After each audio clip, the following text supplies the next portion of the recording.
අද පෙබරවාරි 4 ශ්‍රී ලංකාවේ නිදහස් දිනය. ශ්‍රී ලංකාවේ කතෝලිකයන්ට මේ දවස තවත් විශේෂයක් තියෙනවා. ඒ තමයි ශ්‍රී ලංකා අප ස්වාමිදුවගේ මංගල්‍ය සැමරීම.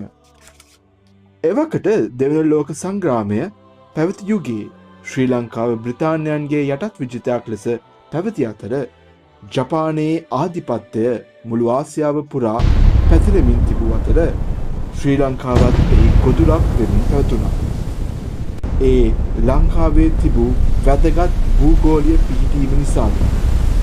මෙම විනාශය දුටු එවක ශ්‍රී ලංකාවේ කොළඹ අගරදගුරු ගරු මේරි මසෝන් හිමිපාණන් දේව මාතාවුන් වහන්සේට භාරයක් ලෙස ශ්‍රී ලංකාව මෙම අනතුරෙන් මුදවා දෙන ලෙසත් එසේ වුවහොත් දේව මාතාවුන්ට ජාතික සිද්ධස්ථානයක් ගොඩනගන ලෙසත් භාර වුණා.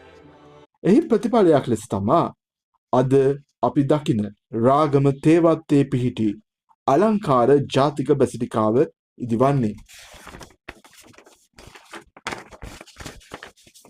ඒ වගේම දේව මාතාවුන්ට දක්වන ගෞරවයත් කෘතඥතාවයත් වශයෙන් පෙබරවාරි 4 දින ශ්‍රී ලංකාවේ නිදහස් දිනයදා ශ්‍රී ලංකා අප ස්වාමිදුවගේ මංගල්‍යයත් සැමරීම සිදු කරනු ලබන.